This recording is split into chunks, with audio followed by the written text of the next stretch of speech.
कानपुर में भाजपा के पूर्व विधायक रघुनंदन सिंह भदौरिया के भतीजे ने नौबस्ता के हंसपुरम में आत्महत्या कर ली। इलाके में भूमाफियाओं से परेशान होकर आत्महत्या करने की चर्चा है। दरअसल आत्महत्या करने से पहले भतीजे ने आरोप लगाया था कि उनकी जमीन पर कब्जा हो गया है और वह भूमाफियाओं से परेशान होकर ये कदम उठा रहे हैं। इस मामले में युवक के पिता ने जमीन कब्जा करने वालों के खिलाफ मानसिक रूप से प्रताड़ित करने का आरोप लगाकर थाने में तहरीर दी है। इस पूरे मामले में भाजपा के पूर्व विधायक रघुनंदन सिंह भदौरिया ने अधिकारियों से तुरंत कार्रवाई करने की बात करी है। उनके भतीजा सही था, बढ़िया व्यापार कर रहा था। वो मकान बना के बेचता था, ज़मीन ले लेता था 50 गज 100 गज। उसी में यहाँ पे उसने 2-2.5 महीना पहले एक ज़मीन ली थी, जिसका उसने एक पूरा बना दिया था, एक अध बना था, दोनों बन रहे थे। इसके बाद एक अमुक व्यक्ति आए और उन्होंने कहा कि मेरा तो ये बहुत पुराना एग्रीमेंट है। कौन था वो, कौन था?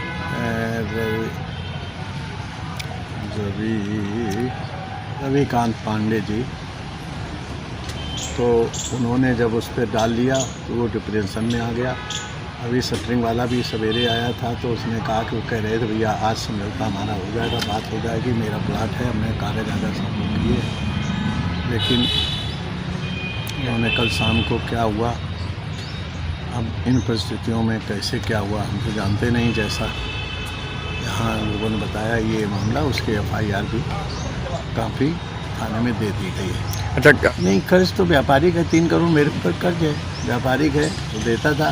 30-32 लाख रुपया लिए थे, काम कर रहा था। उसके बाद ट्रैक्टर है, उसके पास सारा काम है, रोज़ का बिल्डिंग मटेरियल का काम है। अभी तक पुलिस की कार्रवाई क्या, पुलिस की कार्रवाई तो अभी हम अपने में फंसे रहे। किसी तरह से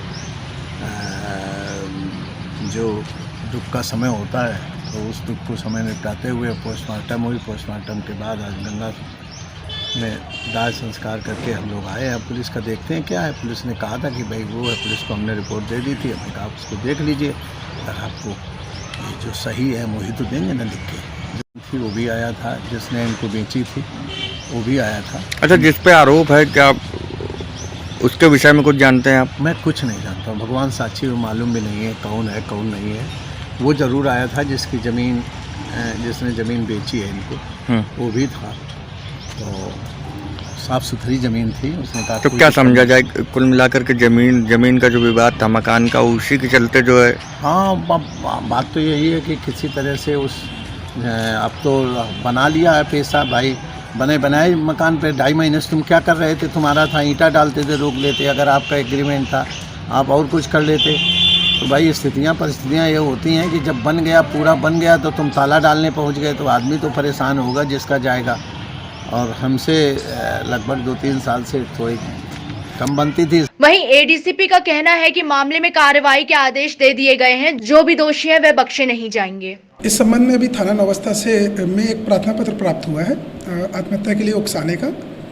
तो जो प्रार्थना पत्र है उसके आधार पर अभियोग पंजीकृत करके आवश्यक विधि कार्रवाई की जाएगी।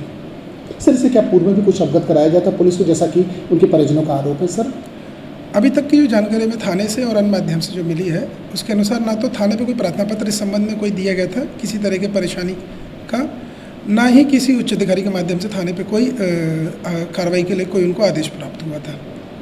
तो फिर भी जांच कराई जाएगी। अगर कोई प्रार्थना पत्र मिला होगा और किसी की लैक्सिटी होगी तो उसमें विधिक कार्रवाई करी जाएगी उनके विरुद्ध।